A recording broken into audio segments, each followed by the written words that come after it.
Thank you, Dr. Nayak, for being here with us today. As you know, we're making these videos where we talk to physicians, and we just want to find out what your recommendation is. When you think about food as medicine, what does that mean for you? Namaste, everyone, and welcome. Food is my passion, so thank you for giving me this opportunity to talk on it. Just to give a little bit of my background, I'm an anesthesiologist by training from New York, Albert Einstein School of Medicine. And then I had change of heart and I went into yoga. So last 12 years, I've spent all my time in understanding the science of yoga. And food is a very, very important aspect of it. There's a nice proverb in Ayurveda, which is a sister science of yoga, is if you consume your food like medicine, you will never require medicine, right? But if you eat too much and then take medicine, then it negates the effect. Like we all know that we consume medicine at the right time and in right amount in a dosage form. So also the food is like that. We should know what to eat, when to eat, how to eat, and how much to eat. Usually with these videos, I ask the physicians to prescribe an ingredient. And with what we're going to do today, I would like you to share more about a specific kind of food. And when you first mentioned that this is the food that you wanted to make, and I thought back to my grandmother, my nanny used to make us eat khichdi when we were sick. But that's the first thing that came to mind. So I was really surprised that this was the food that you chose. So if you can tell me a little bit about what is khichdi and why do we eat it? Khichdi literally means to put everything together, right? So whatever ingredients you want to, you just put them together and cook in a certain way is khichdi. We like to start with the tool that you would need, right? It's very, very important when it comes to cooking that you have tools that you feel safe about and easy to use.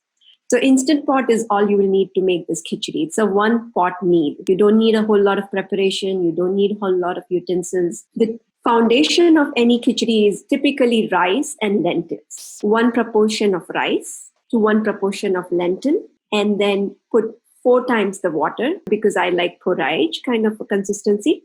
But if you like something less than that and you want a little more solid, then you could just put 2 or 3 times the water. So again, that can vary. We talked a little bit about this, and I'd love your perspective on, that traditional food of the yogis, why they chose for khichdi to be part of the diet. So in yoga, we do not classify food into protein, carbohydrates, and fat. That is a very reductionist approach of the modern medicine. But instead, we look at food as sattvic, rajasic, and tamasic. So sattvic means something that is giving you prana, life force, full of energy, which is calming. So as a yoga practitioner, we consume all the food that falls under sattvic category. Rajasic means something that is more of a sort of passion giving, more of agitation, and the mind runs. So very spicy food, fried food, food that is too pungent, anything that is extreme is Rajasic food. And Tamasic food is something that is dull, heavy, and brings in lethargy. So the food can be sattvic, very good food, but if you have it in a huge quantity, then it becomes tamasic, right? And the tamasic food is anything that makes you dull, is tamasic.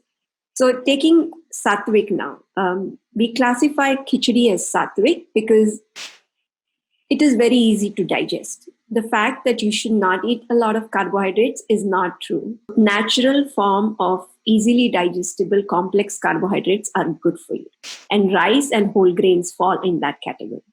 But do you recommend a specific type of rice, a specific type of lentil, or, like you said, it's just a mix? So, what do you usually do? I traditionally use the Sona Masuri rice, which you find in Indian store, just because it is a little more sticky. The long grain basmati rice from India, that also tastes just awesome. My mouth is watering while I talk of khichdi.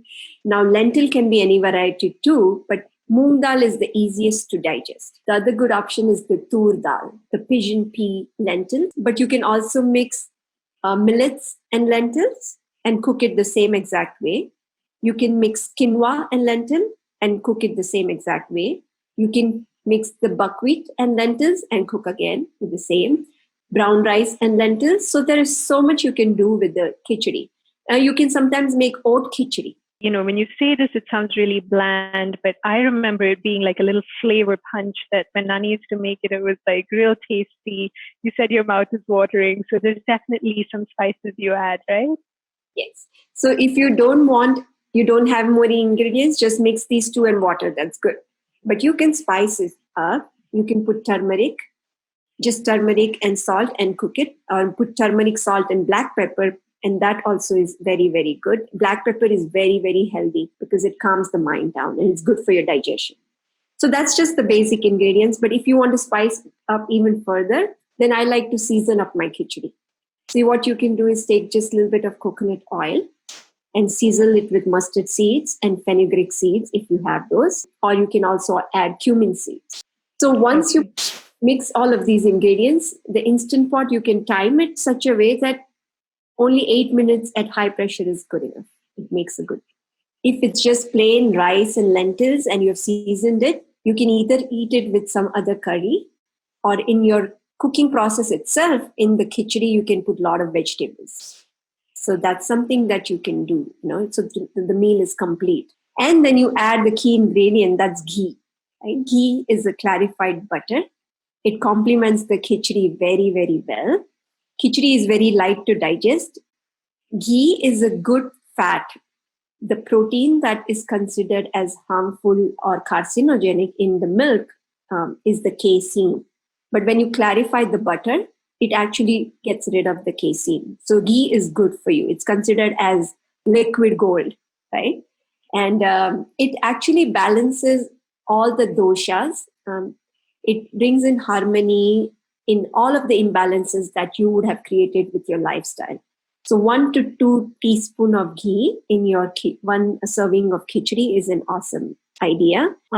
So in terms of the benefits that khichdi has, there's definitely that one of digestion, easy to digest. You'll feel energetic within 2 hours instead of lethargic. And then the ghee is really good for your nervous system, right? Like brain health when it comes to that. But do you want to touch on that? Or is there anything else that you can think of in terms of the benefits of khichdi as a whole meal for anyone who's eating it? Yeah, so traditionally, like you mentioned, Ranjana, that if someone is sick in India, we used to only eat khichdi.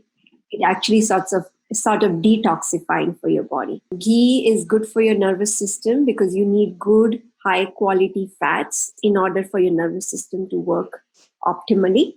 So when you add the ghee with it, it complements, and because it's a easily digestible carbohydrates that come from rice, the lentils give you sort of a good plant-based protein, and then you add ghee, which gives you the right source and quality and quantity of fat.